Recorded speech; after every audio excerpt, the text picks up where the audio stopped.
Gloria a Dios. Bueno, hermanos, pues buenas tardes. Se ven contentos, me da gusto. Es una bendición poder estar aquí en la casa del Señor una vez más para, ¿verdad?, compartir de la adoración juntos a nuestro Dios y también para meditar en su palabra, ¿verdad? Su palabra que es la verdad de Dios, la única que puede hacer libre, ¿verdad?, al ser humano.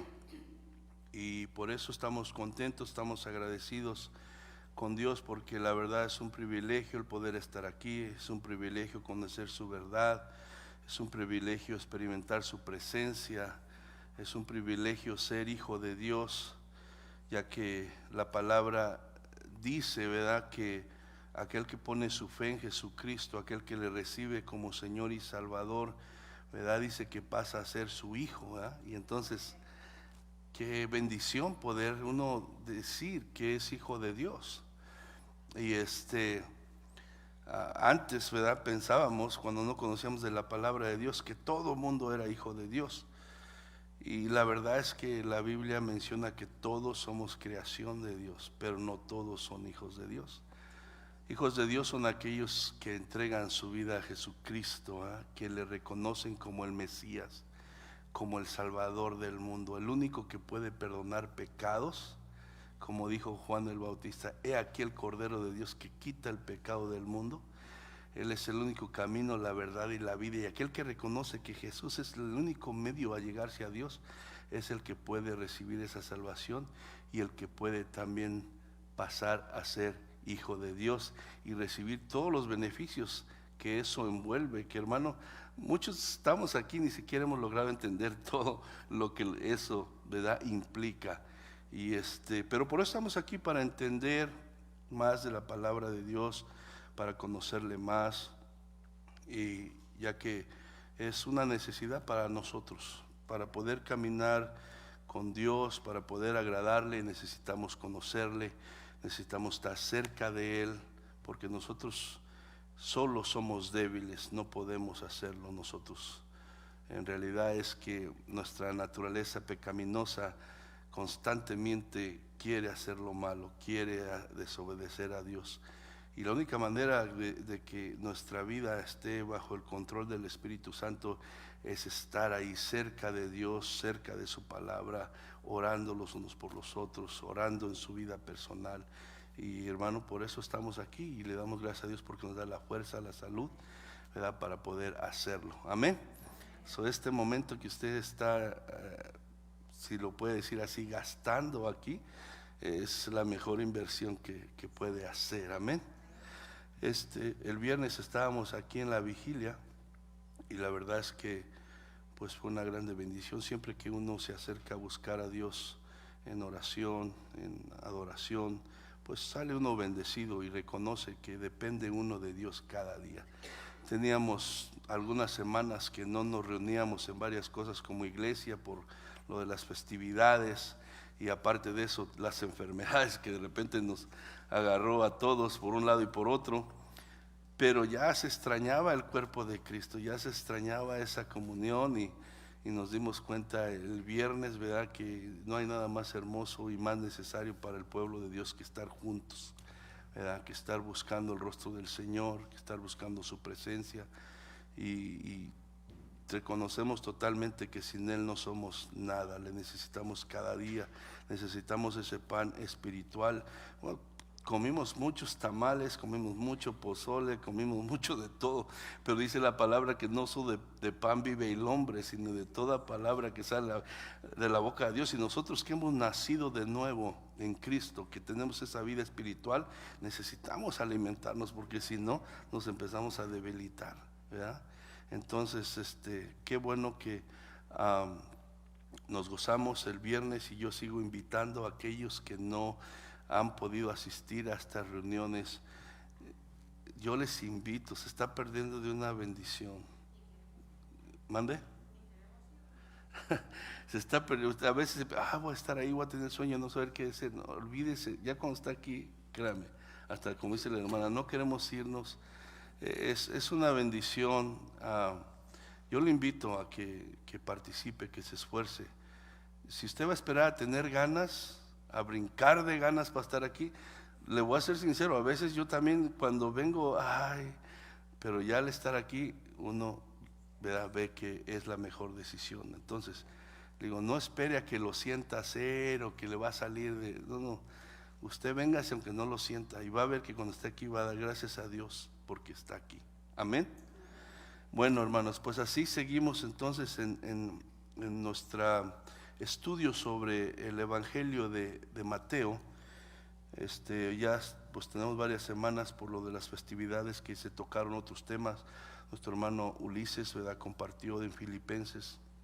También nuestro hermano Juan compartía sobre Eclesiastés, ¿verdad? Y ahora pues regresamos otra vez al Evangelio de Mateo y les voy a pedir que abran la Biblia en Mateo capítulo 4 y vamos a estar yendo del versículo 12 al versículo 17.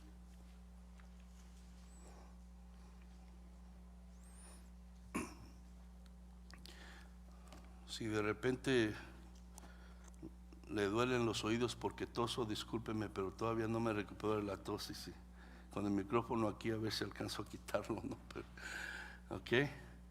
Entonces, Mateo capítulo 4, verso 12 al 17, dice así la palabra en el nombre de Jesús. Cuando Jesús oyó que Juan estaba preso, volvió a Galilea y dejando Nazaret, vino y habitó en Capernaum, ciudad marítima, en la región de Zabulón y de Neftalí, para que se cumpliese lo dicho por el profeta Isaías, cuando dijo: tierra de Zabulón y tierra de Neftalí, camino del mar al otro lado del Jordán, Galilea de los gentiles. El pueblo asentado en tinieblas vio gran luz, y a los asentados en región de sombra de muerte, luz les resplandeció. Desde entonces comenzó Jesús a predicar y a decir: arrepentíos, porque el reino de los cielos se ha acercado. Vamos a orar. Padre, te damos gracias en esta tarde, bendecimos tu nombre y una vez más te agradecemos por el privilegio de poder estar aquí oyendo tu palabra y el privilegio que me das a mí de compartirla, Señor. Sabemos que tu palabra es la luz, tu palabra, Señor, es la sabiduría tuya, tu palabra es la vida. Y Señor, el poder estar aquí y compartirla es un grande privilegio, Señor. Y yo te pido en esta tarde que tú me des de la unción de tu Espíritu, tú tomes control de mis pensamientos, de mis palabras y me ayudes a comunicar tu verdad como tú quieres, Señor, a tu pueblo. Pido que tu pueblo prepare su corazón, que, Señor, a su corazón esté dispuesto para oír tu palabra. Si hay alguna cosa que está en su mente, en su corazón, que le está causando distracción, ansiedad o cualquier cosa, un dolor en su cuerpo, yo pido que en esta hora tú toques su cuerpo y quites todo dolor, Señor. Pido que toda distracción sea quitada, pido que todo afán, Señor, sea quitado y tu paz entre sus corazones y que en esta hora puedan ellos, Señor, disponerse a oírte a ti, porque eres tú el que hablas a través de tu palabra, mi Dios. En el nombre de Jesús te lo pedimos y te damos a ti la gloria y la honra, Señor. Amén y amén. Bueno, hermanos, entonces decimos que estamos, ¿verdad?, en el Evangelio de Mateo. El Evangelio, hermanos, sabemos que son las buenas nuevas, ¿verdad?, de Dios hacia el mundo. Y esas buenas nuevas, ¿verdad?, nos dicen que aunque somos pecadores, aunque estamos muertos espiritualmente, el ser humano sin Dios por nuestro pecado, nuestra rebeldía, y aunque el ser humano por su pecado y su rebeldía a Dios merece la muerte y merece el infierno, pues las buenas nuevas es que Dios, a pesar de que no merece nada el ser humano, Dios extendió su gracia y su misericordia y dio a su Hijo Jesucristo para que todo aquel que en Él cree no se pierda, mas tenga vida eterna, ¿verdad?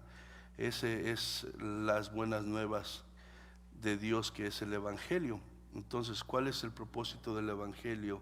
¿Con qué propósito Dios lo hace llegar a la humanidad. Bueno, en Juan, no vamos a ir ahí, pero en Juan 20:31, el Evangelio de Juan, dice que el propósito del Evangelio es para que creáis que Jesús es el Cristo, el Hijo de Dios, y para que creyendo tengáis vida en su nombre. Esa cita está en Juan 20:31.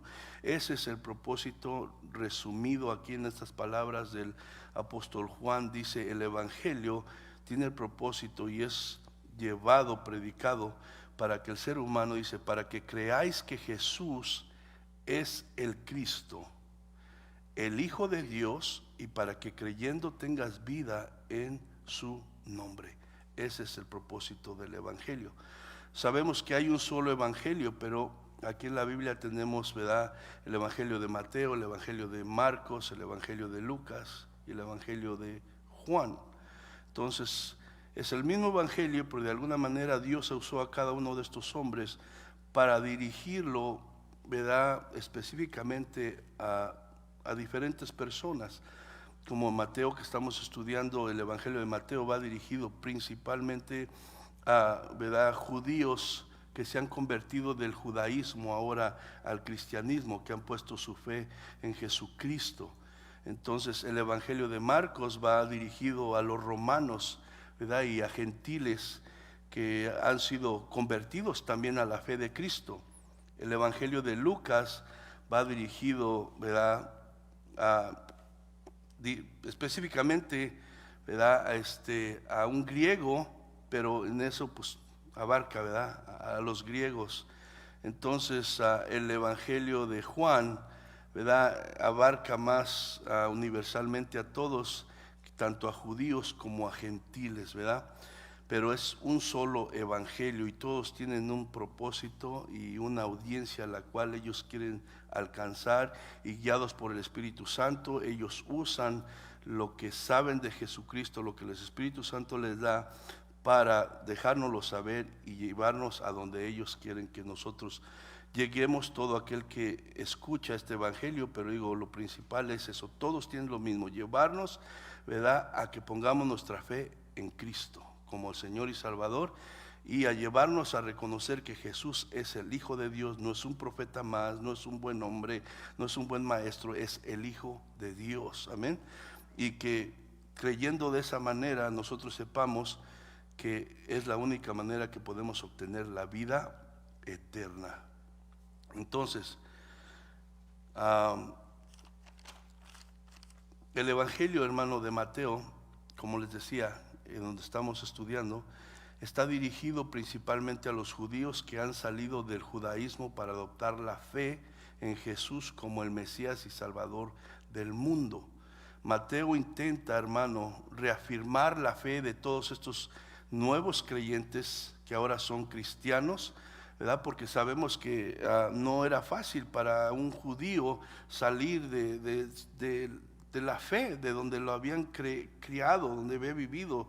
Entonces eso les llevaría a tener que enfrentar a su propia familia, a tener que enfrentar, ¿verdad?, a la sociedad de su alrededor, muchas dificultades. O sea, lo mencionamos fácil, pero todo esto iba a, ¿verdad?, a hacer de alguna manera a cada uno de estos creyentes luchar en contra de varias cosas que se iban a oponer a su nueva fe. Y el diablo iba a aprovechar estas cosas para tratar de desanimarlos, para meterles duda, para hacerles pensar que se habían equivocado, que tal vez Jesús no es el Mesías y todas estas cosas. Entonces Mateo intenta por medio de esto reafirmar la fe de estas personas, de estos judíos. ¿Y cómo lo hace? Pues él empieza a dar pruebas a estos judíos que conocen la palabra del Antiguo Testamento, que han sido instruidos en esta palabra. Les empieza a dar pruebas basado en la palabra de Dios, no solamente palabras que salen de él, sino son basadas en palabra que ellos conocían y que estaba escrito por medio, ¿verdad?, de los profetas y, ¿verdad?, lo que Dios usó. Entonces le da pruebas basadas en la palabra de Dios que demuestran que Jesús, el que ellos crucificaron, ¿verdad?, y que resucitó al tercer día, es el Mesías que habría de venir, el rey que Dios había prometido, ¿verdad? Bueno, pruebas. Mateo se concentra mucho en esto, en dar pruebas. Como le digo, a él le interesa que sus oyentes no vayan a pensar, bueno, y esto sale de ti, tú lo estás inventando. No, él quiere dar pruebas, y esas pruebas no están basadas nada en nada de un hombre, sino son pruebas basadas en la palabra de Dios. Entonces Mateo da pruebas haciendo mención de la genealogía de Jesucristo, de dónde viene la descendencia de Jesucristo, de su origen sobrenatural, ¿verdad? Cómo es que él fue, ¿verdad?, puesto de alguna manera en el vientre de María, de su nacimiento sobrenatural también, el cual se llevó a cabo exactamente como lo había profetizado el Señor, ¿verdad?, hace cientos y cientos de años. Mateo también, hermano, describe cómo fue la preparación para que el rey apareciera en el escenario. Y estamos hablando de Jesucristo, ¿verdad? Después de que Mateo ofrece todas estas pruebas, trayendo, ¿verdad?, versículos que hablan, ¿verdad?, de lo que Dios profetizó, lo que dio a saber a través de sus profetas. Después de dar estas pruebas, también nos enseña, ¿verdad?, que el camino del rey iba a ser preparado por alguien, ¿verdad?, para que él apareciera en esta tierra, en este mundo. Y también era algo que ya Dios, hermano, había profetizado, había, ¿verdad?, predeterminado desde antes. Y esto mismo comprobaba entonces que Jesús era el Mesías. Juan el Bautista, hermano, fue otra profecía cumplida que demostraba la llegada del Mesías y Rey. Juan fue enviado a preparar el camino, ¿verdad?, anunciando que el reino de Dios se había acercado y que el rey prometido por Dios ya estaba en este mundo. Hermano, Juan fue dirigido por el Espíritu, entonces dio testimonio que Jesús, ¿verdad?, el enviado de Dios, ¿verdad?, vino a quitar el pecado del mundo, y fue él mismo, Juan, quien bautizó a Jesús para que Jesús diera inicio, ¿verdad?, a cumplir su misión en esta tierra. Todas estas cosas las digo nada más porque ya tiene rato que paramos de ver varias semanas, y quiero de alguna manera agarrar un poco el contexto para lo que vamos a entrar. Entonces, Mateo nos dice, hermano, que después de ser bautizado Jesús fue llevado por el Espíritu para ser tentado, y esa fue la última enseñanza de la que hablamos, la tentación de Jesús, ¿verdad? O sea, para que el Espíritu llevó a Jesús para que enfrentara a su enemigo cara a cara. Pues eso vino Jesús a hacer, vino a destruir al diablo, vino a destruir su poder sobre las vidas humanas, hermano. Y esto también es otra profecía, la primera profecía, porque la primera profecía está allá en Génesis 3:15, cuando Dios, ¿verdad?, dice que de la simiente de la mujer saldría aquel que iba a aplastar la cabeza, ¿verdad?, del diablo, y estaba refiriéndose a Jesucristo, ¿verdad?, que vendría a destruir, ¿verdad?, al que está en control de este mundo y que tiene las vidas atadas en tinieblas, en pecado, en muerte. Amén. Entonces, esa es una profecía más cumplida que demuestra, ¿verdad?,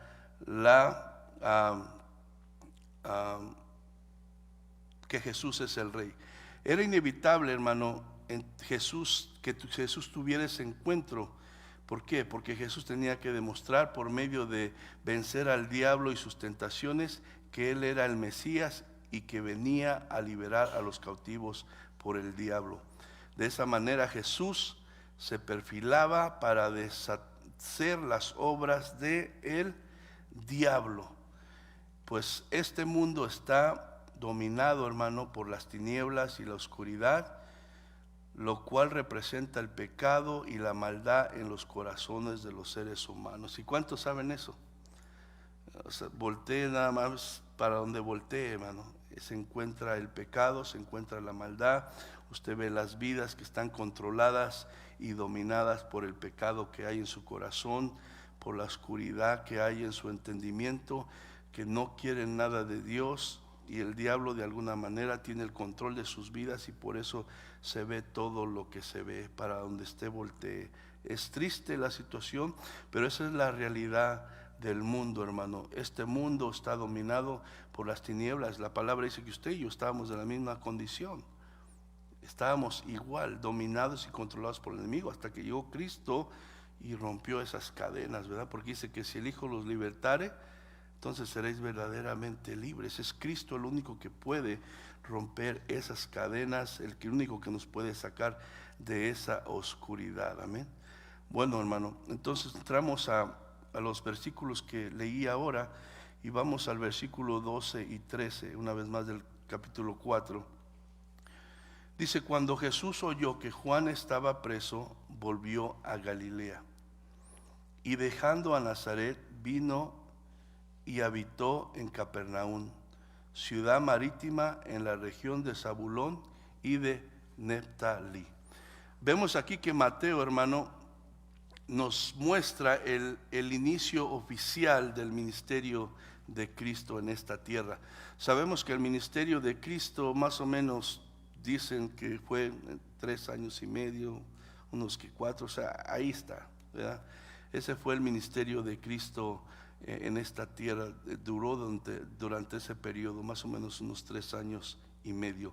Pero, hermano, el primer año del ministerio de Cristo no lo menciona mucho aquí Mateo, no se enfoca mucho en describir las cosas que sucedieron en el primer año de ministerio de Cristo.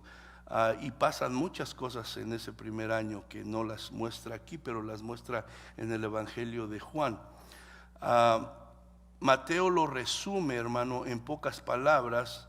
No da mucho detalle, como les digo, porque su enfoque es solamente en mencionar aquellas cosas que le ayuden a demostrar la autenticidad de Jesús como Mesías y Rey prometido, ¿verdad? Por eso es que él resume esto y no se enfoca tanto en esos detalles.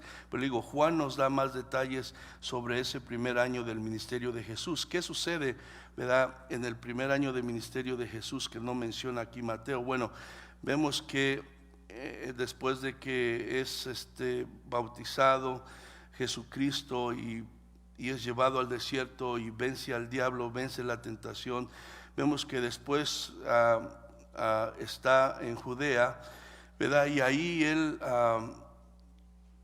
le siguen sus primeros discípulos. Eran los discípulos de Juan, que estaban con Juan, pero después de oír a Juan que decía: he aquí el Cordero de Dios, este es el que yo hablaba que vendría después de mí, pero que es primero que yo. Bueno, después de oír varias veces a Juan decir eso, pues estos discípulos dijeron: bueno, pues nos vamos con Jesús, ¿verdad?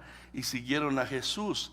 Entonces pasa eso. Después, ¿verdad?, sucede que Jesús sube a Jerusalén con ellos también, y pasa lo de la purificación del templo. ¿Cuántos se acuerdan cuando Jesús va y se molesta porque en el templo pues están los mercaderes y tienen negocio, y empieza Jesús a sacarlos, y, ¿verdad?, y hace una limpieza ahí, y dice que dijo: el celo del Señor me consume, ¿verdad? Entonces pasa ese acontecimiento durante ese primer año. También pasa el encuentro con Nicodemo. ¿Se acuerdan cuando, verdad, este fariseo se llegó a Jesús, verdad? Y empezó ahí a decirle a Jesús: sabemos que vienes de Dios, porque nadie puede hacer las cosas que tú haces si no viene de Dios. Y Jesús lo paró en seco y, ¿sabes qué? Dice: está bien, pero déjame decirte que el que no nace de nuevo no puede entrar al reino de Dios, no puede ver el reino de Dios, ¿verdad? Pasa también durante ese primer año de ministerio de Jesús. Y también después de eso, esta famosa pasaje donde Jesús, ya de regreso a Galilea, pasa por Samaria, ¿verdad? Y tiene este encuentro con la mujer samaritana, y vemos que Jesús, ¿verdad?, se revela a ella de alguna manera como el Mesías. Esta mujer, al oír que Jesús sabe su vida y se la dice, ¿verdad?, al revés y al derecho, pues cree en Jesús y va, y de volada se convierte en una evangelista, y le dice, he encontrado al Mesías, y vienen y los demás también creen en Jesús, y hay, ¿verdad?, una grande ahí transformación en los corazones de los samaritanos. Ok, todo eso pasó en pocas palabras durante ese año, y usted lo puede leer más detalladamente allá en Juan, en el Evangelio de Juan. Pero aquí Mateo, ¿verdad?, de la tentación, como le digo, brinca inmediatamente al inicio público del ministerio de Jesús. Dice, cuando Jesús oyó que Juan estaba preso, volvió a Galilea. Juan tenía una misión, hermano: preparar el camino para la llegada del rey. Esa era la misión de Juan el Bautista, preparar el camino para la llegada del rey, el rey Jesucristo. El rey había llegado y había hecho su aparición, ¿verdad?, en este mundo. Había llegado entonces el tiempo, ¿verdad?, que sucediera lo que el mismo Juan ya sabía y él mismo había declarado. ¿Qué era eso? Era necesario que Juan y su ministerio empezara a menguar, a bajar, y era necesario que Jesús empezara a subir y a ser engrandecido, ¿verdad? Y todo estaba conforme el plan de Dios. En otras palabras, hermano, había llegado el tiempo de que Juan tenía que desaparecer del escenario, ¿verdad? En un tiempo Juan, ¿verdad?, fue reconocido, la gente le seguía, tenía discípulos, gente venía a ser bautizada, pero él solamente, como digo, era aquel que estaba preparando el camino al rey, al Mesías, aquel que verdaderamente venía a quitar el pecado del mundo. Entonces era tiempo para que él desapareciera del escenario, para dar paso, inicio al ministerio de Jesús, que había llegado, ¿verdad?, el tiempo de que se llevara a cabo. Entonces, el primer año del ministerio de Jesús fue el último año de ministerio de Juan el Bautista.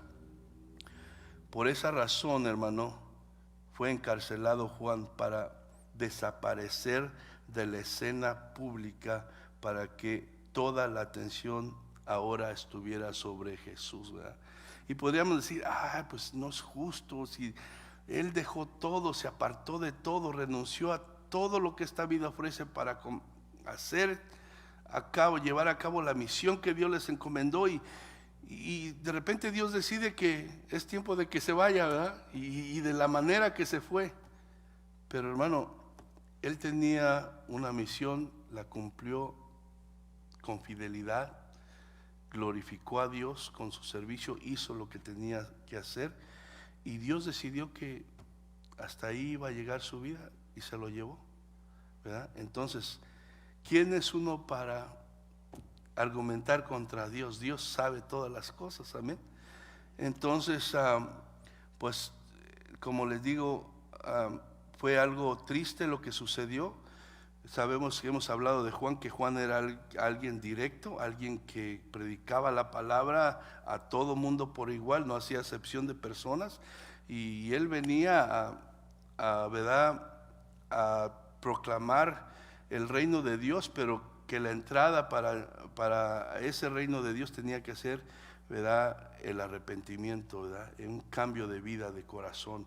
Entonces él no estaba para apapachar el pecado de nadie, y obviamente la vida de este rey, ¿verdad?, que le quitó la cabeza, pues estaba desordenada, estaba en pecado, estaba en tinieblas, ¿verdad?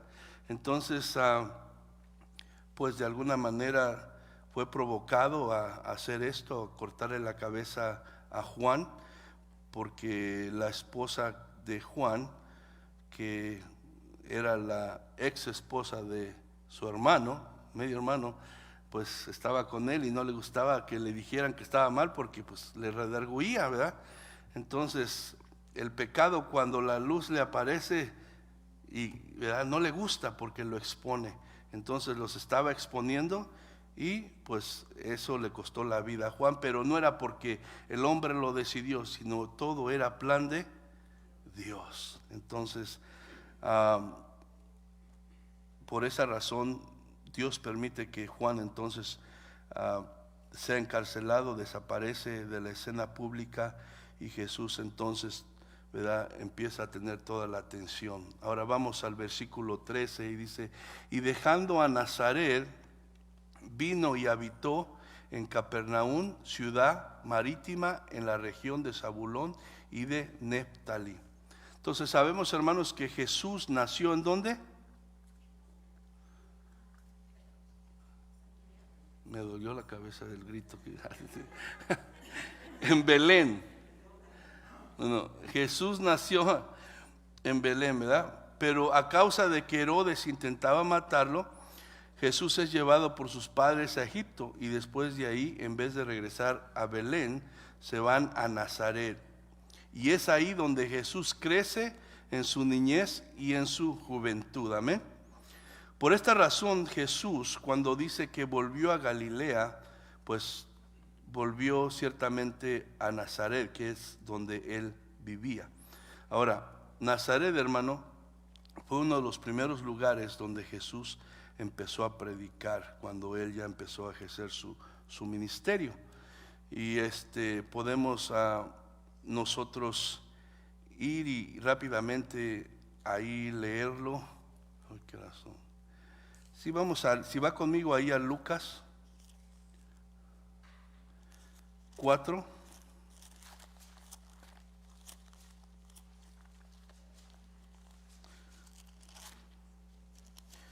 Verso 16 en adelante. Voy a leerlo rapidito para no tardar tanto tiempo. Capítulo 4, verso 16 en adelante. Vino a Nazaret, está hablando de Jesús, donde se había criado, y en el día de reposo entró en la sinagoga conforme a su costumbre, y se levantó a leer, y se le dio el libro del profeta Isaías. Y habiendo abierto el libro, halló el lugar donde estaba escrito: el Espíritu del Señor está sobre mí, por cuanto me ha ungido para dar buenas nuevas a los pobres, y me ha enviado a sanar a los quebrantados de corazón, a pregonar libertad a los cautivos y vista a los ciegos, a poner en libertad a los oprimidos y a predicar el año agradable del Señor.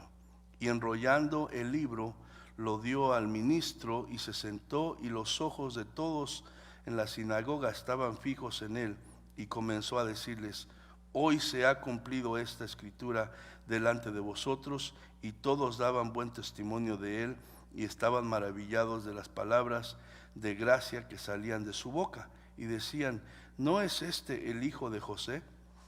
Él dijo: sin duda me diréis este refrán: médico, cúrate a ti mismo, de tantas cosas que hemos oído que se han hecho en Capernaum, haz también aquí tú en tu tierra. Y añadió: de cierto os digo que ningún profeta es acepto en su propia tierra. Y en verdad os digo que muchas viudas habían en Israel en los días de Elías, cuando el cielo fue cerrado por 3 años y 6 meses, y hubo una gran hambre en toda la tierra, pero a ninguna de ellas fue enviado Elías, sino a una mujer viuda en Serepta de Sidón.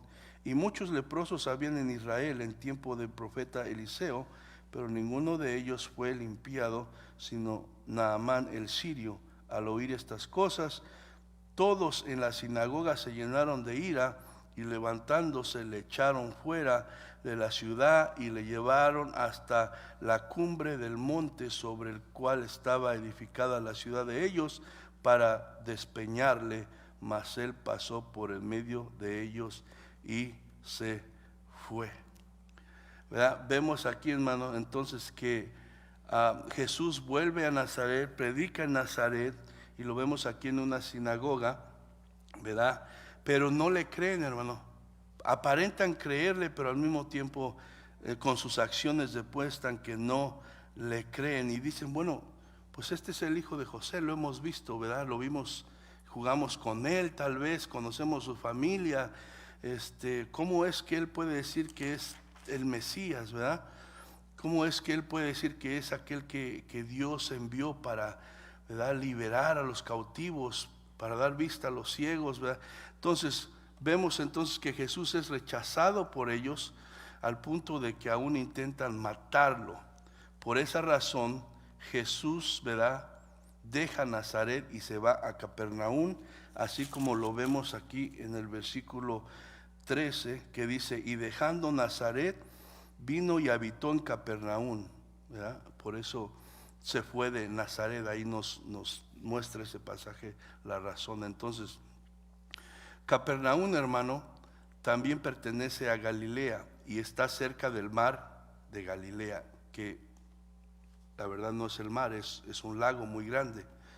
Todo lo que hizo Jesús no fue, ¿verdad?, algo que tuvo que hacer de repente, nada fue, ¿verdad?, solamente basado en las circunstancias que le estaban rodeando en ese momento a Jesús, sino que sus movimientos, todo lo que hacía, estaban dirigidos, sabemos, por el Espíritu Santo, para que se cumpliese la palabra que Dios había profetizado conforme, ¿verdad?, su plan redentor. Vemos que Jesús es guiado por el Espíritu Santo al desierto, ¿verdad?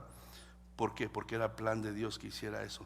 Jesús ahora es movido de un lugar a otro porque ese era el plan de Dios, ¿verdad? Y podemos ver entonces que todo lo que Jesús hacía tenía una razón, y era para obedecer la voluntad de el Padre, que, ¿verdad?, es el que de alguna manera, ¿verdad?, determinó el plan de salvación para el ser humano. Vamos a leer el versículo 14 al 16 ahora, hermano, de ahí de Mateo 4. Dice: para que se cumpliese lo dicho por el profeta Isaías, cuando dijo: tierra de Zabulón y tierra de Neftalí, camino del mar al otro lado del Jordán, Galilea de los gentiles. El pueblo asentado en tinieblas vio gran luz, y los asentados en región de sombra de muerte, luz les resplandeció. Vemos aquí, hermanos, que Mateo hace mención de la profecía que vemos en Isaías 9:1. O sea, tuvo este movimiento que Jesús hace y que va a Capernaum, hermanos, como le digo, es algo que hace para que se cumpliera lo que Dios ya había determinado. A veces pensamos que la gente está en control de las circunstancias, pero en realidad es Dios que aprovecha esas circunstancias para que su plan vaya en marcha tal como Él lo ha determinado. Y le digo, estas palabras que Mateo dice aquí, las toma de Isaías 9:1. Si va conmigo ahí a Isaías, capítulo 9, verso 1.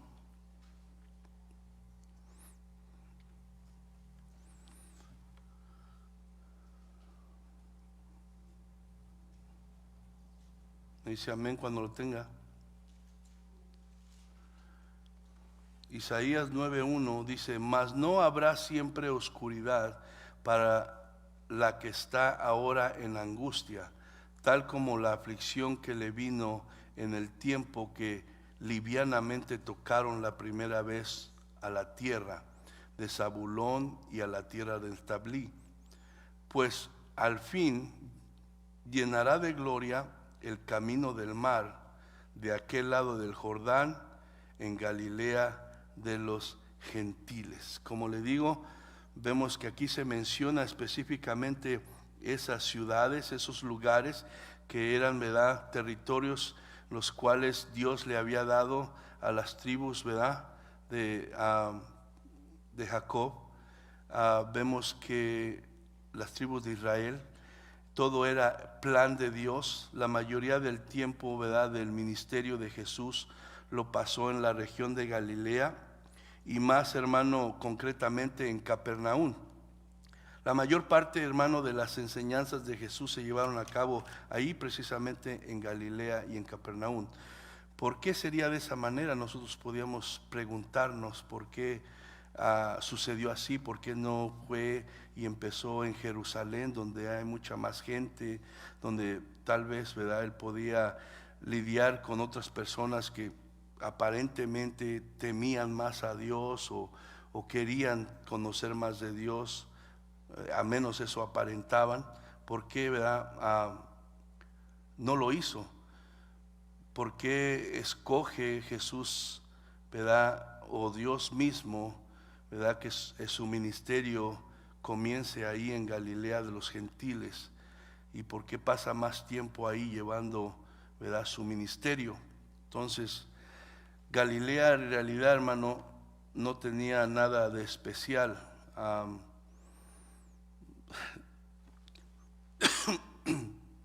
pensé algo ahorita nada más porque pues yo soy de Lake Elsinore, ahí vivo, pues no soy de ahí, soy de México, pero ahí vivo, en Lake Elsinore. Pero usualmente cuando empezó a crecer Temécula y Murrieta y otros lugares, pues entonces tocó que yo me moví a Murrieta, pero la mayoría de tiempo había estado en Lake Elsinore. Yo siempre estuve contento ahí y todo, pero pues nos movimos ahí. Y tenía unos vecinos que también compraron al lado y no sabíamos que nosotros veníamos de Lake Elsinore. Y entonces una vez hablando dice, no, dice, ahí en Lake Elsinore está bien guero, está bien, o sea, puras personas ahí viven y yo nada más me quedé, ok. Entonces, se hablaba mal de Lake Elsinore, se consideraba más bajo, o sea, ¿me entiende? De un nivel, de una clase, o que ahí viven las personas de alguna manera que tal vez son más propensos a dañar a otras o a robar o lo que sea, no sé. Pero Galilea era un lugar así, hermano. O sea, los de Jerusalén así veían ese lugar, ¿verdad? Como algo guero, o como algo, o sea, más bajo en toda área, ¿verdad? Entonces, Galilea no tenía nada en especial, ¿verdad? Al contrario, era un lugar donde había más paganismo, idolatría y más libertinaje. Era una mezcla de judíos con gentiles. Tenía una mala reputación, ¿verdad? Y era despreciado por los judíos, ¿verdad? Entonces, una vez, ahí la palabra nos menciona, ¿verdad? No vamos a ir ahí, pero en Juan también, en el capítulo 1, Felipe, ¿verdad? Que invita a Natanael y le dice que ha encontrado al Mesías prometido y lo invita y le dice que es de Nazaret y dice, bueno, de Nazaret puede salir algo bueno. O sea, tenían una mala reputación y no creían que algo bueno podía salir de ahí. Los mismos que eran de Galilea no creían en ellos. O sea, dice, ¿cómo va a salir el Mesías de ahí? Bueno, pues Dios escogió, ¿verdad?, que fuera de esa manera. Entonces, esta parte de Galilea, la parte norte, ¿verdad?, le pertenece, hermano, como le decía, a Zabulón y Neftalí, que eran las tribus de Israel.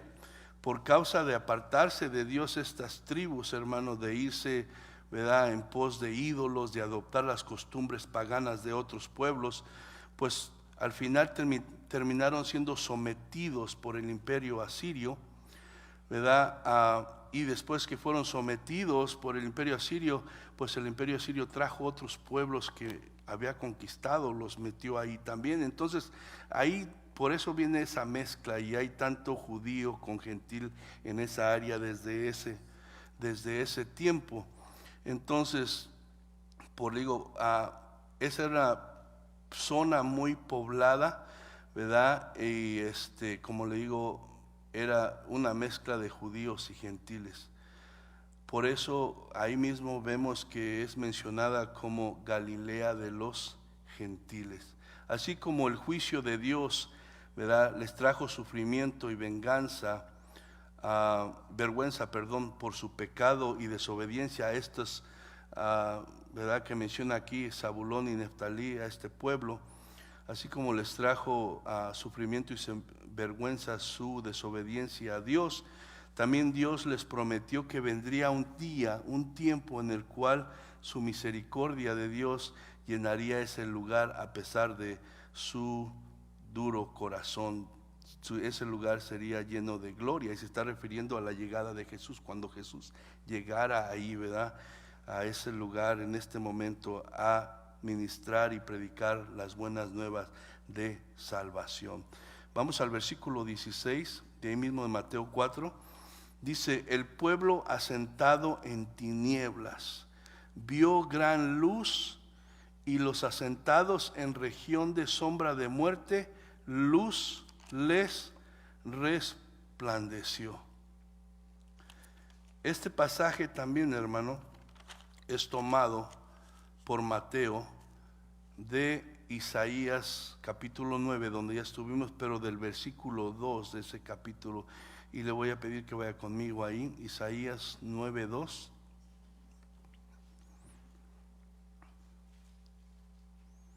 Todo esto, recuérdense que Mateo está proveyendo pruebas con la palabra de Dios para que aquellos que están escuchando el Evangelio, leyendo el Evangelio, ¿verdad?, tengan la seguridad de que Jesús, aquel en el que han puesto su fe, es verdaderamente el Mesías prometido, es el Rey prometido. Amén.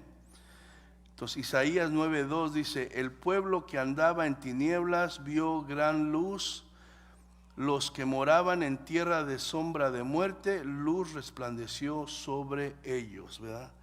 Entonces vemos que se estaba cumpliendo la profecía.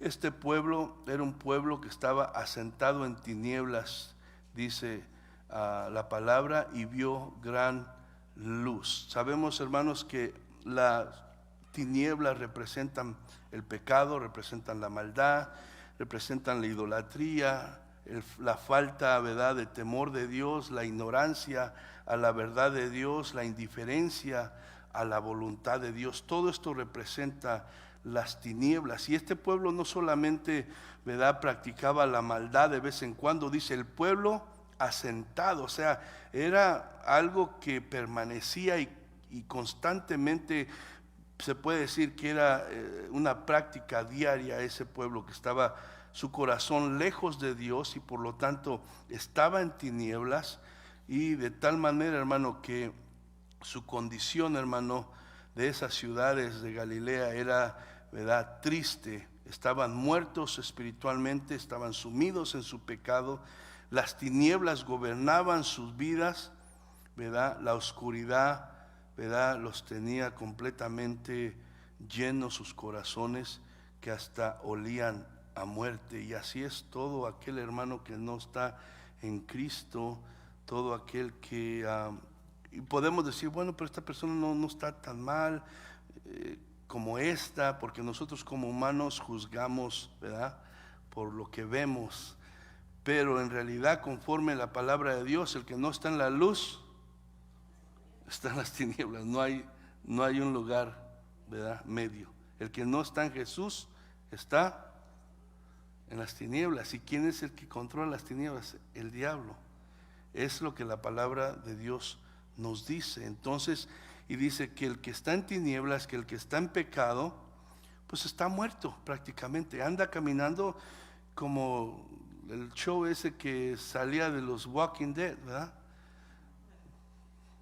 Nada más camina, la gente va y hace y deshace, pero en realidad están muertos espiritualmente ante Dios.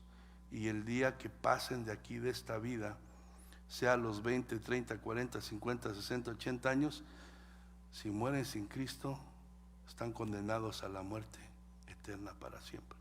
Eso es lo que la palabra nos enseña. Entonces, este pueblo, estas ciudades donde Jesús empieza a predicar, está gobernada por Satanás, están en oscuridad, están en tinieblas, están muertos espiritualmente. Entonces, pero ¿cuál era la buena noticia? Que llegaba la luz, que la gloria de Dios ahora, por su misericordia, iba a venir a resplandecer en medio de ellos para mostrarles el camino y ayudarlos a salir, hermano. Porque cuando uno hace pecado, la Biblia dice que es esclavo del pecado.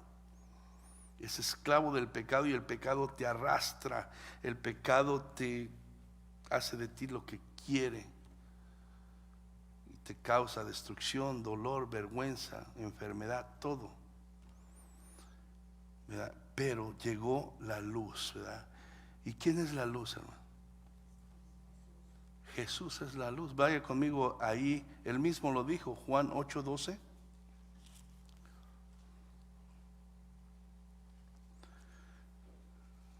Juan 8:12 dice: otra vez Jesús le habló diciendo: yo soy la luz del mundo, el que me sigue no andará en tinieblas, sino que tendrá la luz de la vida. El que me sigue, dice, no andará en tinieblas, pero el que no lo sigue va a permanecer en esas tinieblas.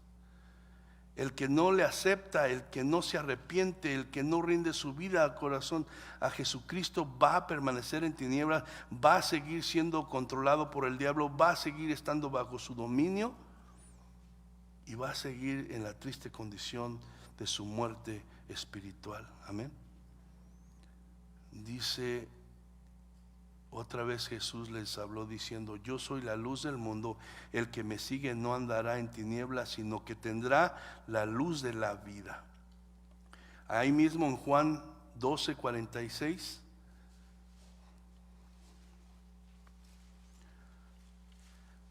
Juan 12:46, dice otra vez Jesús: yo, la luz, he venido al mundo para que todo aquel que cree en mí no permanezca en ¿qué? En tinieblas. Qué precioso, hermano, que Dios, a pesar de nuestra condición, a pesar de nuestra dureza de corazón, a pesar de nuestro rechazo constante, ¿verdad?, a la voluntad de Dios en nuestra vida, Dios, hermano, es movido a misericordia, manda a su Hijo Jesús, que es el único que puede venir, ¿verdad?, a mostrar esa luz en medio de nuestras tinieblas, para arrebatarnos de las garras del diablo y hacernos libres, hermano, y traernos de las tinieblas a su luz admirable, hermano, ¿verdad? Dice Jesús: yo, la luz, he venido al mundo para que todo aquel que cree en mí no permanezca en tinieblas. Nadie, desde que Jesús vino a morir en la cruz del Calvario, ¿verdad?, tiene que permanecer en las tinieblas.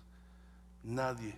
El que sigue ahí es porque quiere, es porque se niega a entregar su vida a Jesucristo, es porque se niega a arrepentirse, se niega a apartarse de su pecado, se niega a reconocer que ha ofendido a Dios, se niega a cambiar del camino que Él está llevando. Amén. El diablo, hermano, tiene el control de todo aquel que no tiene a Cristo en su corazón. Esa es una realidad. El diablo tiene el control de todo aquel que no tiene a Cristo en su corazón.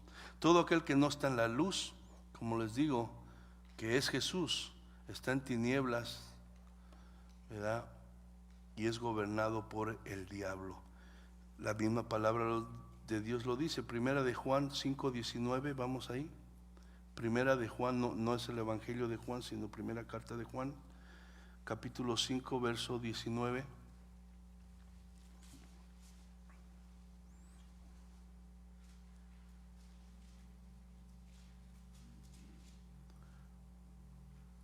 Amén. Dice: sabemos que somos de Dios. Está hablando Juan. Él tiene la seguridad que ahora, como Cristo es su Señor y su Salvador, Él le pertenece a Dios. Pero dice: y el mundo entero está bajo Él, el maligno. O sea, todo ser humano que no está en Cristo está bajo el control del diablo. Por muy bonita que se vea la persona, por muy buenas obras que haga, si no está en Cristo, está bajo el control del maligno, hermano.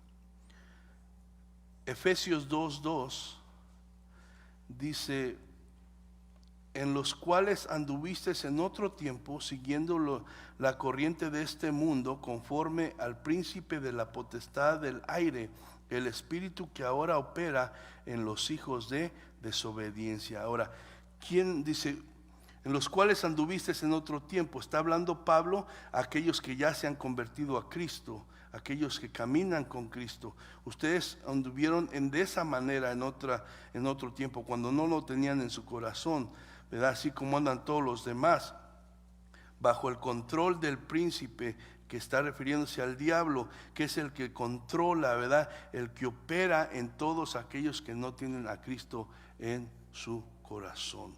A unos los hace hacer cosas más malas, más extremas que otros, a otros menos, pero en general todos están bajo el control del diablo. Es lo que la palabra nos dice. El diablo tiene cegados a los seres humanos, perdidos en su pecado, con su corazón endurecido, pero Cristo Jesús, que es la luz que puede, ¿verdad?, a quitar la oscuridad del corazón de los hombres, por más densa que sea esa oscuridad, abre la puerta para que todo aquel que ponga su fe en Él pueda recibir esa luz, hermano. No hay cadenas que Cristo no pueda romper.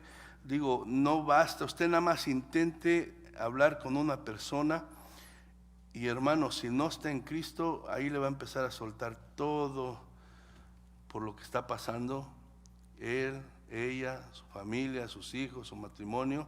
Y es triste, hermano, porque quieren una solución, pero no quieren cambiar. Y pues, nosotros no somos psicólogos, no somos terapistas para nada más ayudarles a sentirse bien. Nosotros tenemos una verdad, y es la verdad del Evangelio, y es la única verdad que puede transformar el corazón. Entonces tenemos que decirles la verdad, aunque ellos quisieran unas palabras que les ayudaran, pero que no le dijeran que tienen que cambiar, que no le dijeran que son pecadores, que no le dijeran que tienen que entregar a Cristo. Pero si eso no es nuestro trabajo es decirle aquella verdad que transformó nuestras vidas, aquella verdad que nos trajo a la luz. Esa es la respuesta. Y aunque en ese momento tal vez no quede conforme la gente y se vaya buscando, que de perdida la palabra que tú le diste, que yo le di, le quede en el corazón, para que tal vez el Espíritu Santo por allá un día se la va a recordar y va a venir al arrepentimiento. Amén. Entonces, hermano,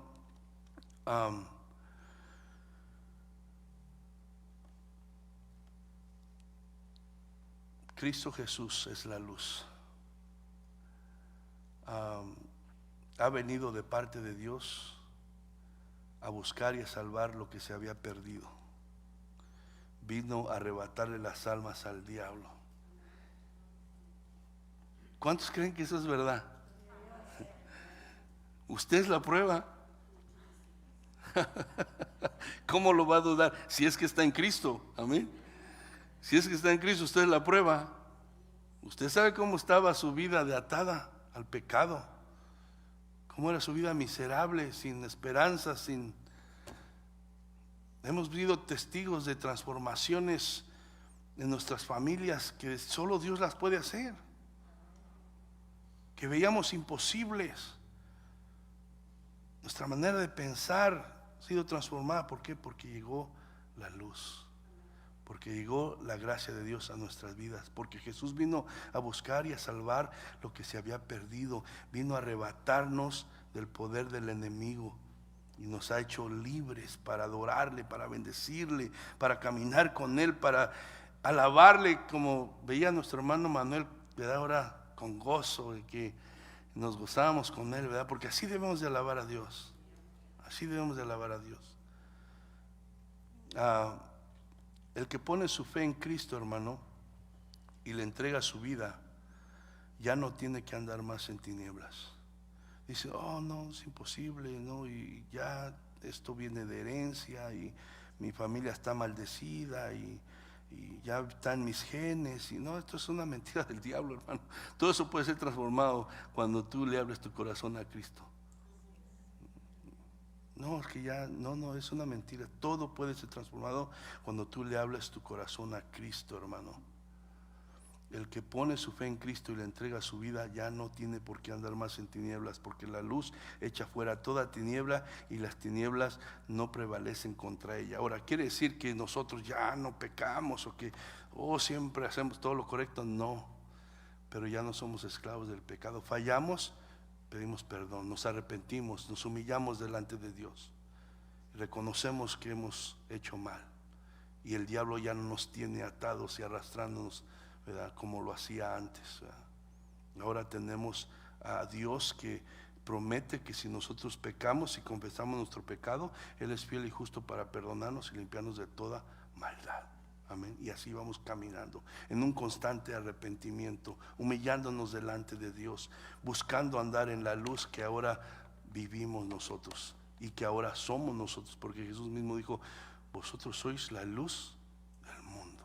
Amén. Y tenemos que brillar ante la sociedad, ante la oscuridad que está en el mundo, así como Jesús lo estaba haciendo en el tiempo que estuvo aquí. Amén. Entonces, Isaías 42:16.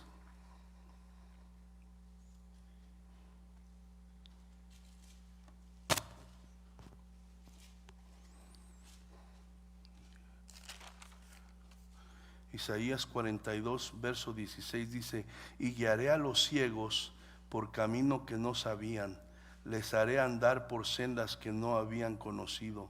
Delante de ellos cambiaré las tinieblas en luz y los escabroso en llanura.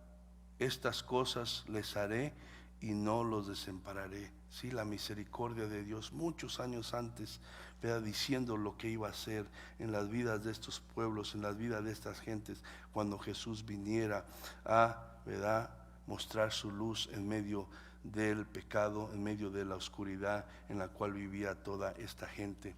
Y vemos que esa era la misión de Juan el Bautista, fue la misión de Jesús. Y también vemos a Pablo mismo, que fue comisionado, ¿verdad?, a llevar este mensaje del Evangelio, a este mensaje que trae luz a las personas, para que las personas, ¿verdad?, se encuentren esclavizadas por el diablo y no pueden ver la verdad de Dios, tengan la oportunidad de escapar de su condición de muerte, hermano. Es la única forma que la gente puede encontrar libertad, puede encontrar vida, puede encontrar, hermano, la salvación. Amén. Vemos si va conmigo ahí en Hechos 26:18. Hechos 26:18. Vemos cómo se le es encomendado por el Señor a Pablo, ¿verdad?, que predique el Evangelio. ¿Para qué? Dice: para que abras sus ojos. Fue mandado a los gentiles. ¿Con qué propósito? Dice: para que abra sus ojos, para que se conviertan ¿de qué? De las tinieblas a la luz y de la potestad de Satanás a Dios, para que sirvan, para que reciban por la fe que es en mí el perdón de pecados y herencia entre los santificados. ¿Sí?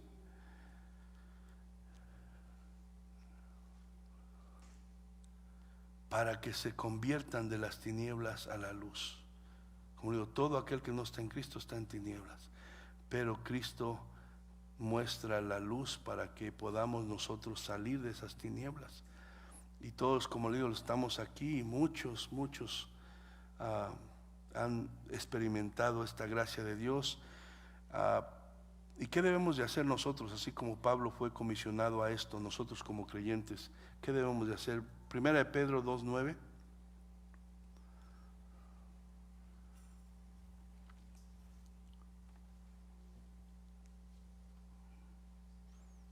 Primera de Pedro 2, versículo 9 dice: mas vosotros sois linaje escogido, real sacerdocio, nación santa, pueblo adquirido por Dios, para que anunciéis las virtudes de aquel que os llamó. ¿De dónde? De las tinieblas a la luz admirable. Sí, hermano, nosotros tenemos que anunciar las virtudes de aquel. ¿Qué hizo aquel? Hablando de Jesucristo. Nos, ¿verdad?, llamó, nos sacó de las tinieblas donde nos encontramos y nos trajo ahora a su luz, a la vida. Entonces nosotros, hermano, hemos sido escogidos para que sigamos compartiendo este evangelio de una o de otra manera, para que las gentes que siguen en la condición que nosotros estábamos en otro tiempo, ahora también puedan experimentar lo mismo que nosotros. Amén. Por eso es que usted y yo no debemos de desmayar.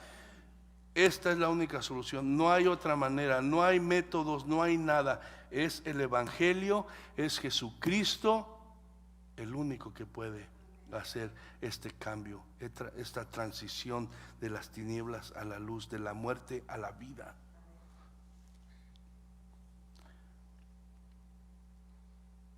Entonces, hermano, si usted a veces le viene la pregunta a su mente, ¿por qué tanto predicar el evangelio?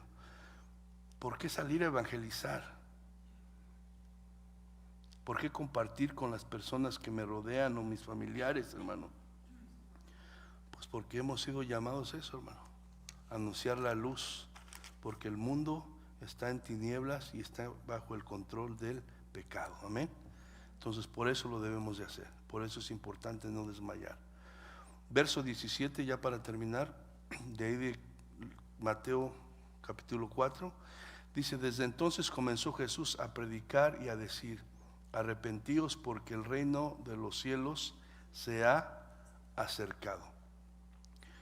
Hermano, el mensaje de Jesús es el mismo mensaje de Juan el Bautista, es el mismo mensaje de el apóstol Pedro, es el mismo mensaje del apóstol Pablo, es el mismo mensaje de todo el Nuevo Testamento.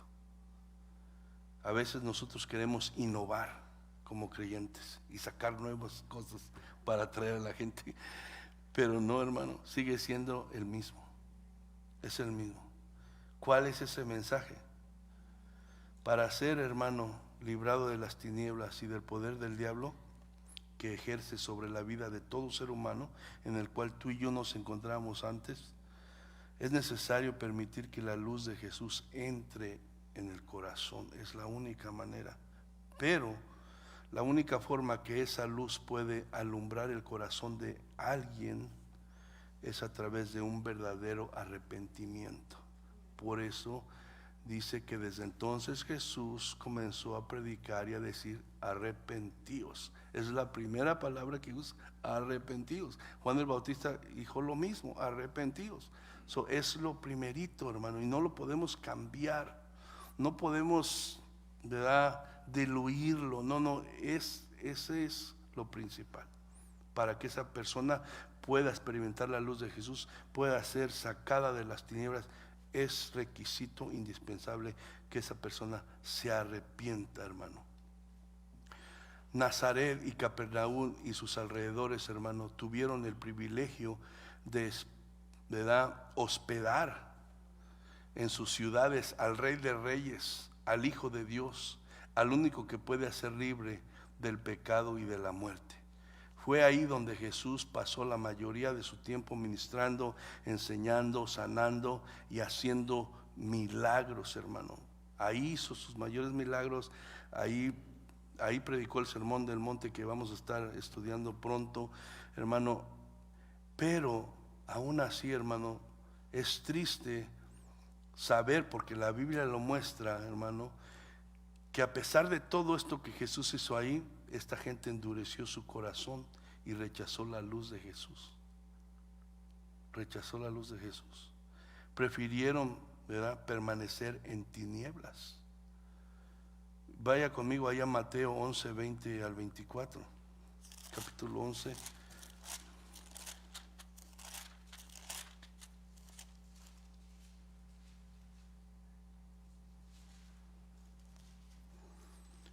Amén.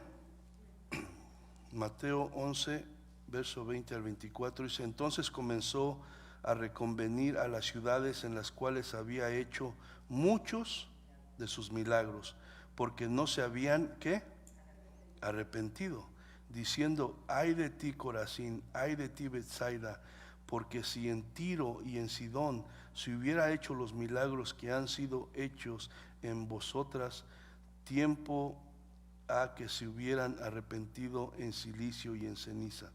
Por tanto os digo que en el día del juicio será más tolerable el castigo para Tiro y para Sidón que para vosotras. Y tú, Capernaum, fíjate, aquí hace mención de la ciudad que estamos hablando. Tú, Capernaum, que eres levantada hasta el cielo, hasta el Hades serás abatida, porque si en Sodoma se hubiera hecho los milagros que han sido hechos en ti, habría permanecido hasta el día de hoy. Por tanto os digo que en el día del juicio será más tolerable el castigo para la tierra de Sodoma que para ti. Fíjese nomás lo tremendo. Sodoma quedó grabado como algo que de lo peor, pero aún así dice que si ahí se hubieran hecho los milagros que esta gente presenciara, tal vez se hubieran arrepentido y hubieran cambiado. Por tanto, el castigo va a ser peor para estas personas. Y así, hermano, es triste, pero muchas veces aún en la iglesia hay muchas gentes que aparentan, ¿verdad?, que experimentan, que ven de alguna manera la mano de Dios y escuchan la palabra y enseñanza tras enseñanza, pero en realidad no hay un convertimiento, no hay un arrepentimiento, hermano. Entonces están todavía en tinieblas, aunque aparentemente tienen la luz, pero su corazón está en tinieblas. Permanecen muertos espiritualmente, y el día que enfrenten el juicio, aún el juicio va a ser menos tolerante contra ellos, porque estuvieron escuchando la verdad y se negaron a arrepentirse y a entregar su corazón a Jesucristo, hermano. Entonces, hermano,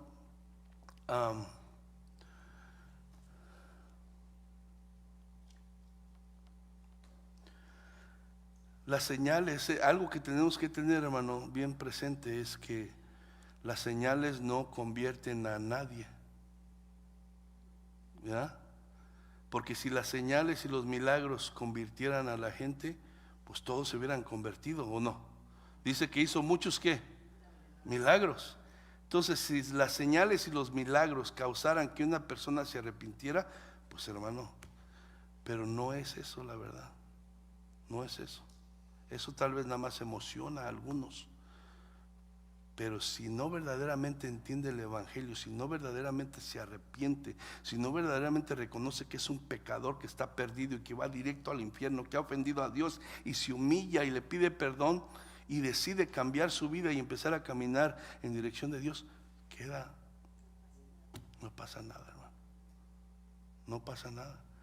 ¿Por qué? Porque se puede engañar a los de alrededor, pero a Dios nadie. Él sabe exactamente cómo está el corazón de cada uno de nosotros. Vamos a Juan capítulo 2, verso 23 al 25.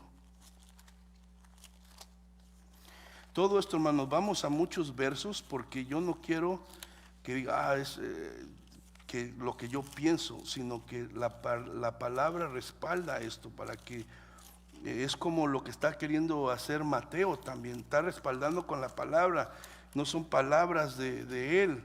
Y así también esto, hermano, persona que nos escuchas, esta es la palabra de Dios y esta es la verdad.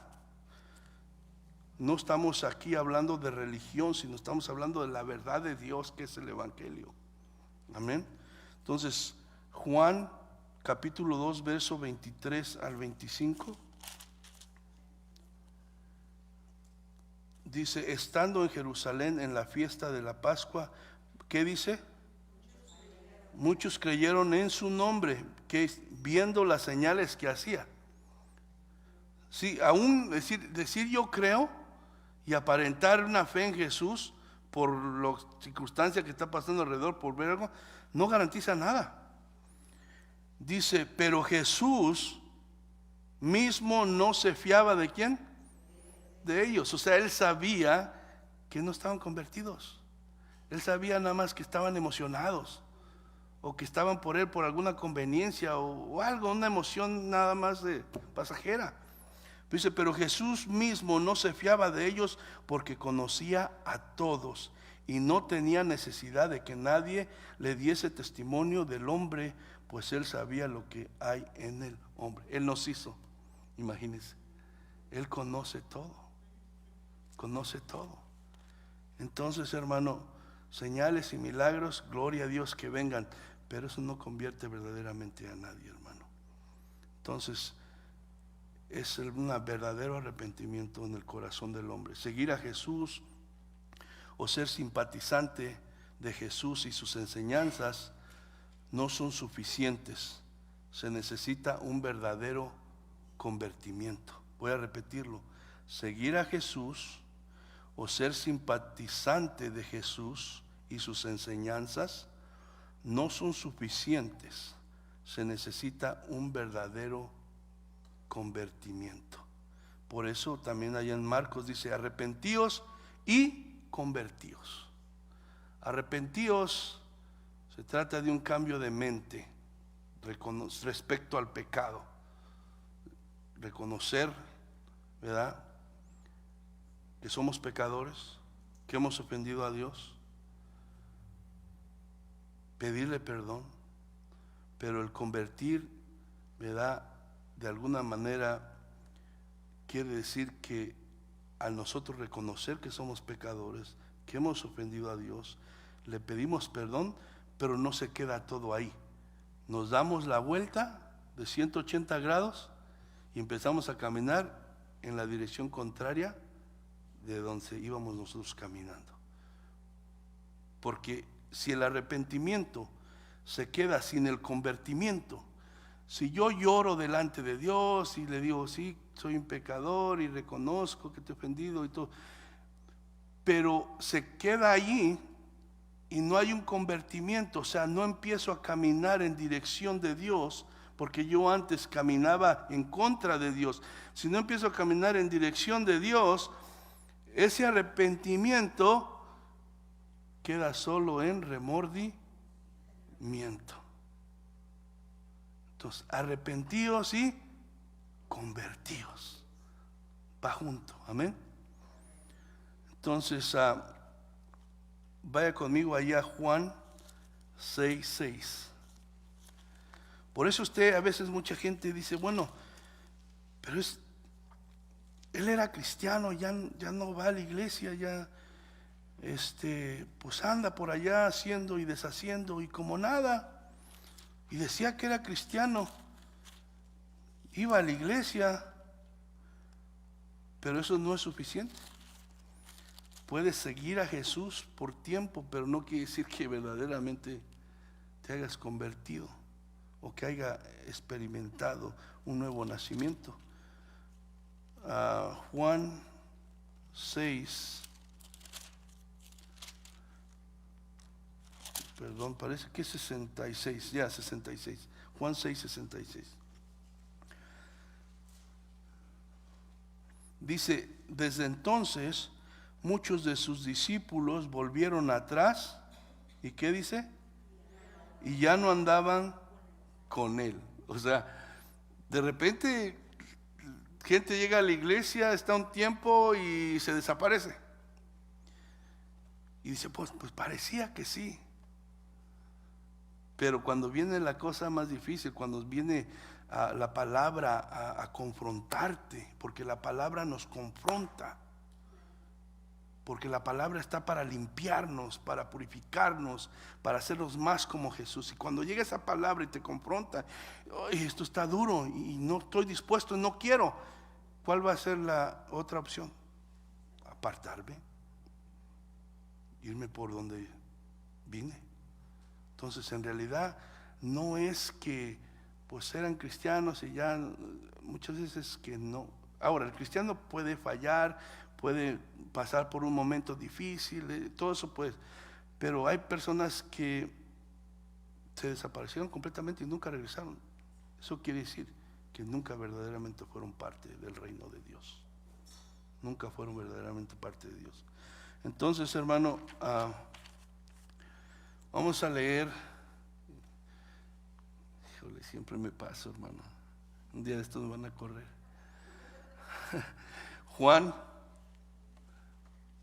Juan capítulo 1, ya para terminar, son dos versículos más. Juan capítulo 1, verso 4 y 5.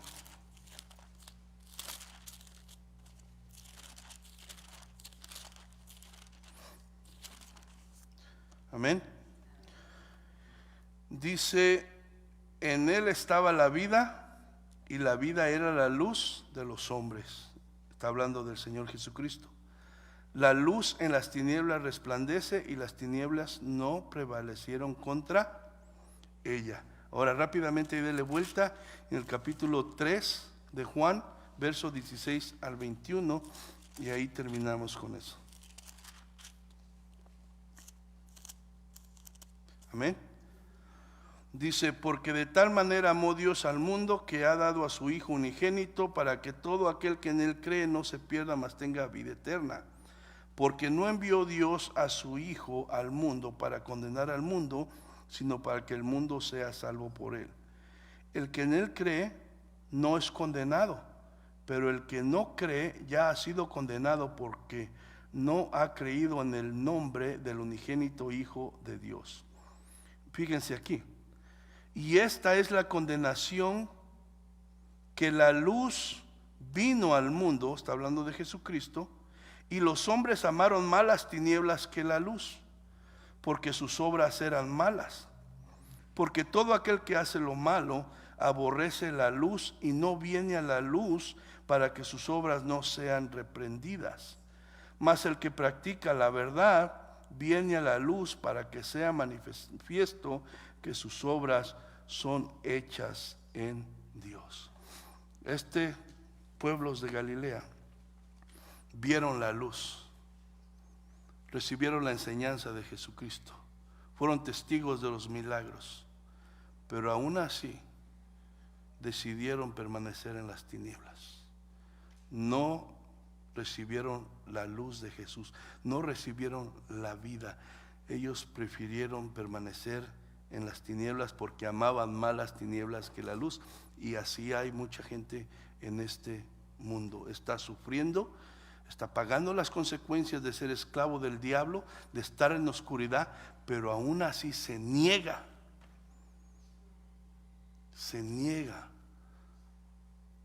a recibir la luz que es Jesucristo. Jesús, hermano, es la luz, la única luz que puede romper las tinieblas y libertad al ser humano para llevarlo a salvación y vida eterna. Por eso hay que seguir predicando la palabra. Amén. ¿Cree que tenga usted motivo por qué darle gracias a Dios en este momento? Vamos a pararnos. Padre, gracias en esta tarde. Gracias por la bendición de poder meditar en tu palabra. Gracias porque nos recuerdas tu misericordia y tu gracia sobre nuestras vidas. Porque, Señor, podemos meditar y ver dónde nos encontrábamos antes de que tú llegaras. Nuestra situación era triste. No teníamos, Señor, esperanza. Muchos de nosotros estábamos deprimidos, aún con pensamientos, Señor, de quitarnos la vida. No veíamos solución, nos habíamos dado por vencidos, pero llegaste tú, Señor, a nuestras vidas. Llegaste tú con tu palabra, llegaste tú con el evangelio que tiene poder para salvación. Te compadeciste de nuestras vidas aunque no lo merecemos, Señor, y nos sacaste de esas tinieblas. Rompiste las cadenas que ataban nuestras vidas. Nos sacaste de la oscuridad, de la, Señor, potestad del diablo que nos tenía oprimidos. Y ahora estamos aquí, Señor. Estamos aquí. Y aunque no somos perfectos, aunque seguimos fallando, tenemos la esperanza viva que nos has dado en Cristo, porque Él venció la muerte, venció al diablo, y ahora nos ha dado vida y esperanza. Gracias porque nos has hecho libres para adorarte, para alabarte. Has abierto nuestros ojos para poder ver tu verdad, Señor. Has abierto nuestro corazón y nuestra mente para entender quién eres tú, Señor, y qué quieres de nosotros.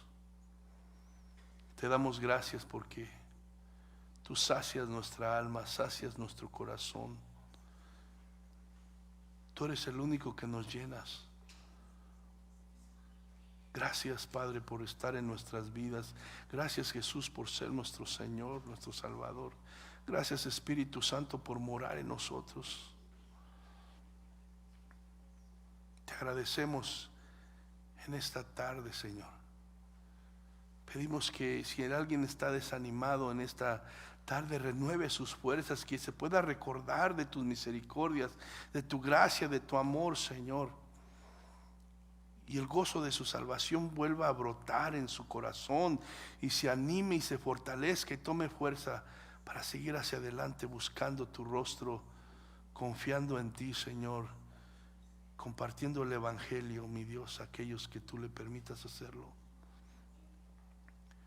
Renueva las fuerzas, Padre, para que no nos demos, Señor, por vencidos con nuestros familiares que no te conocen todavía, con las personas aquellas que les hemos hablado y no han querido, pero que no nos demos por vencidos, sino que sigamos hablando tu palabra, Padre. Que podamos ver su condición, que podemos ver más allá de lo físico, que muchas veces da una apariencia, pero realmente conforme tu palabra nos enseña que por dentro están muertos, están perdidos, están en oscuridad y necesitan a Cristo, Padre. En el nombre de Jesús te lo pido, mi Dios. Ayúdanos. Ayúdanos a seguir adelante, Padre.